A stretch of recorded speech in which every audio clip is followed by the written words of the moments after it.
Hello दोस्तों, मैं बबर सिंह और आप सभी का मेरे सुरतरंग चैनल पर स्वागत है।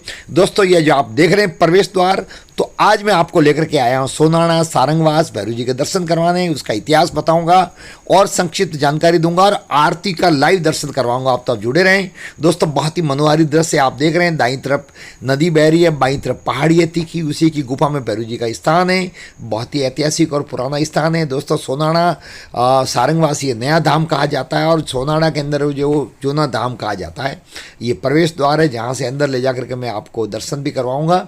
दोस्तों, मान्यताओं के अनुसार काशी में जो भैरव जी हैं, वहाँ से काशी से मंडोर आए थे और मंडोर से फिर यहाँ पर जो नई धाम सोनाड़ा आए, सोनाड़ा से यहाँ सारंगवास जो नई धाम में आपको लेकर के आए, यहाँ पर आए। काला और गोरा दोनों भैरव यहाँ विराजमान है और यहाँ पुरोहित समाज है, उनको ये स्वप्न में भी आए थे, वही उनकी पूजा करते हैं। पुजारी वही हैं, बारी बारी से सभी भाई पूजा उनके करते हैं। तो चलो दोस्तों, सीढ़ियों से अंदर की तरफ जाते हैं। ये दरवाज़ा है, वहाँ ठीक सामने ही मंदिर है और दाईं तरफ यहाँ ब्रह्मचारिणी माता का मंदिर है, गणेश जी का भी मंदिर है और हनुमान जी का मंदिर है और साथ में भैरव जी विराजमान है। लेकिन दोस्तों, ऊपर जाने पर आरती चल रही थी तो हमको वापस उधर वाले रास्ते की तरफ जाना पड़ रहा है, तो वापस मैं नीचे उतरा हूँ। और यहाँ से मैं जब उस पहाड़ी की तरफ कैमरा घुमाता हूँ तो ऊपर दो प्रतिमाएं नज़र आ रही है, काला और गौरू भैरव की, जो हाल ही में बनी हुई है, बहुत ही शानदार है। हालांकि संध्या का समय इसलिए धुंधली नज़र आ रही है। और पहाड़ी पर जो धर्मशालाएं बनी है, वो सीढ़ी नुमा धर्मशालाएं बनी है, वो भी बहुत ही सुंदर और आकर्षक लगती है। और इधर जो ये दुकान है, उसके पीछे नदी है, जो बारिश हुई थी उस दौरान शानदार बहती है। अब भी थोड़ा थोड़ा पानी इसके अंदर बह रहा है। और ये जो मुख्य प्रवेश द्वार है, यहाँ से दर्शन करने के लिए जा रहे हैं, तो सीढ़ियों से चढ़ते हुए जा रहे हैं, आपको दर्शन करवा रहे हैं। आप देखें, थोड़ी बहुत सीढ़ियाँ हैं और उन सीढ़ियों से चढ़ता हुआ मैं अंदर की तरफ आपको लेके जा रहा हूँ। आगे फूल वाली भी बैठी हुई है, जहाँ से लोग माला भी लेते हैं, पुष्प लेते हैं भैरव जी के। लेकिन आरती का समय चल रहा है तो हमने प्रसाद तो ले लिए, बाकी फूल माला अब नहीं लेंगे। और दोस्तों, ये स्वान देख करके बड़ी खुशी हुई। इनके गले में पट्टा बांधा हुआ है, इसका मतलब ये भैरव जी के मंदिर का ही ये सदस्य नुमा ही है। दूसरा स्वान है, उसके भी पट्टे बंधे हुए। पट्टा बंधने का मतलब होता है ये पालतू है और भैरव जी के स्वान की सवारी भी मानी जाती है। तो ये यही भैरव जी के इसी धाम पर ये रहता है। और अब दोस्तों, आगे से ये जो रेलिंग लगी हुई है, वहाँ से होते हुए मुख्य मंदिर में जा रहे हैं, जहाँ भैरव जी की मूर्ति स्थापित है। और ऊपर से मैंने नीचे की तरफ कैमरा घुमाया तो ये शानदार नज़ारा संध्या के समय का देखने को मिला। और ये उजाला, चारों ओर लाइटें जगमगा रही है और ये ज्योत प्रज्वलित हो रही है। जो यहाँ पर नारियल लेकर के आते हैं, ज्योत करते हैं, वो इधर करते हैं। और सामने जो मंदिर है, गुफा के अंदर दो मूर्ति है, काला गोरा दोनों भैरव की। भैरव जी जिनको चामुंडा का पुत्र माना जाता है, जिनको क्षेत्रपाल खेतला जी भी कहा जाता है।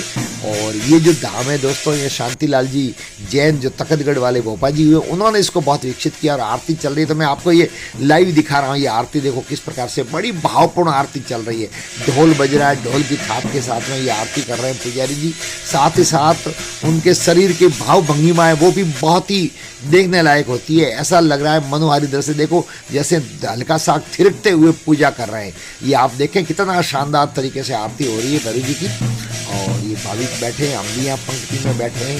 और ये गुफा है, गुफा के अंदर भैरव जी की मूर्ति जो आपको दिखाई दे रही है, ज्योत प्रज्वलित हो रही है। संध्या का समय आरती हो रही है और आरती के समय यहाँ दर्शन करना बहुत शुभ और मंगलकारी होता है। और साथ ही साथ बहुत भावपूर्ण यहाँ ढोल बजता है, भावपूर्ण माहौल होता है। देखें, भक्तों का काफ़ी तांता लगा हुआ है।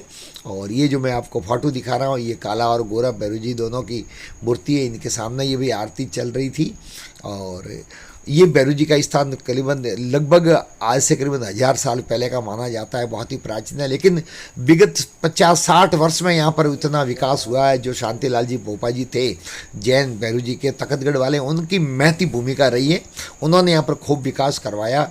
और ये जो प्रांगण आप देख रहे हैं, ये भैरव जी के मंदिर का मुख्य प्रांगण है। ऊपर टीन का शेड लगा हुआ है, गुफा के सामने ही एक नंदी महाराज बैठे हुए हैं। रिक्तिया भैरव जी का स्थान भी है। सामने मैंने पहले दिखाया ब्रह्मचारिणी माता का मंदिर है, शनि मंदिर है, हनुमान जी का मंदिर है। तो ये एक प्रकार का पूरा देव स्थान, ये रिक्तिया भैरव जी का मंदिर है, जहाँ पुजारी जी बैठे हुए हैं। और आरती के बाद में लोग दर्शन करके आ रहे हैं, कुछ लोग जा रहे हैं। और ये आप देख रहे हैं बहुत ही शानदार नज़ारा। ये प्रांगण है, मुख्य प्रांगण जहाँ मूर्ति है, उस स्थान से मैं आपको ये नज़ारा दिखा रहा हूँ। तो लोगों के हाथ में थैली है जिसमें प्रसाद लेकर के लोग आते हैं, बड़ी आस्था से आते हैं। कहते हैं यहाँ के भैरू जी बहुत चमत्कारी है। जिन पुत्र होने पर यहाँ पर झुड़ूला उतारा जाता है, शादी होने पर भी नवविवाहित दंपति जोड़े सहित यहाँ पर आते हैं और पुत्र की प्राप्ति होती है। धन संपदा, दुकानें जो कर रहे हैं, व्यवसाय कर रहे हैं, वो लोग भी यहाँ पर बहुत आते हैं, मन्नत मांगते हैं, उनकी मनोकामना पूर्ण होती है। आते वक्त देखा यहाँ नीचे पंडाल के यहाँ स्टेज बना हुआ है जो अभी हटा दिया गया है। शायद नवरात्रि में यहाँ पर लगातार भजन कीर्तन होते होंगे।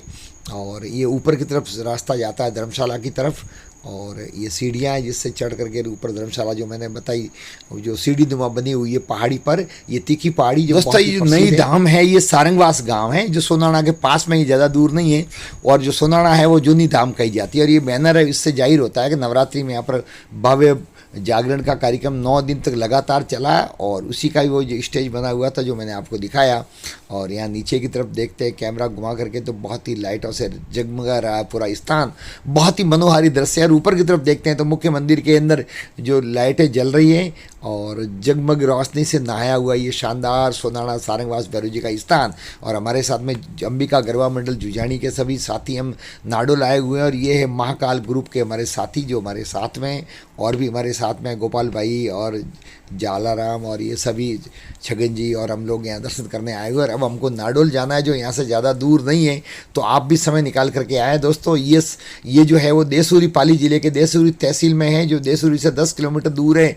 ये सारंगवास सोनाड़ा खेतला जी का स्थान फालना से भी नज़दीक है। जो ट्रेन से आ सकते हैं वो फालना आकर के गाड़ी लेके आ सकते हैं, रानी से भी आ सकते हैं, और ये पिंडवाड़ा से भी आया जा सकता है। देसूरी उदयपुर से मुख्य मार्ग से होते हुए गोमती चौराहे से भी यहाँ पर आ सकते हैं। तो आवागमन के खूब साधन है और बहुत ही शानदार स्थान है, ऐतिहासिक स्थान है। यहाँ आने पर भैरू जी सबकी मनोकामना पूर्ण करते हैं। अभी ढोल बज रहा है, आप देख रहे हैं, तो आप भी समय निकाल करके ज़रूर यहाँ पर आए। आपको ये दर्शन कैसे लगे, वीडियो कैसा लगा, वीडियो को लाइक करें, शेयर करें, कमेंट्स करें, और यदि चैनल को अब तक सब्सक्राइब नहीं किया हो तो चैनल को सब्सक्राइब करें। वीडियो देखने के लिए आप सबका बहुत बहुत धन्यवाद। जय भैरू जी की।